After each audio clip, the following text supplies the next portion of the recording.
የክብደት መቀነስ፣ ከመጠን በላይ የሆነ ረሃብ ስሜት፣ የፔሪድ መዛባት፣ የድካም ስሜት፣ ከፍተኛ ሙቀት ስሜት፣ ማላብ እና እነዚህን የመሳሰሉ ስሜቶች የሚሰሙት ከሆነ ምናልባትም የታይሮይድ ሆርሞን መብዛት እያስተዋሉ ሊሆን ስለሚችል አቅራቢያው ወዳለ የውስጥ ደዌ ሐኪም መሄድ ወይም ወደ ኢንዶክሪኖሎጂስት ሄዶ የታይሮይድ ሆርሞን ምርመራ ማድረግ፣ የአልትራሳውንድ የአንገት አልትራሳውንድ ምርመራ ማድረግ የሚመከር ይሆናል። እነዚህ ምልክቶች የታይሮይድ ሆርሞን ከመጠን በላይ በሚመረት ጊዜ የሚስተዋሉ ናቸው።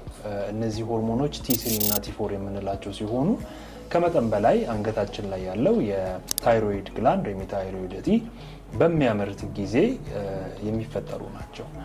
ካልታከሙ በጊዜ ሂደት ልብ ላይ ከፍተኛ ጫና የሚያመጡ ናቸው። እንደዚሁም ለተለያዩ ችግሮች እና የሰውነት ላይ የሚታዩ በሽታዎች አጋላጭ ሊሆኑ ስለሚችሉ መታከም ያለባቸው ናቸው።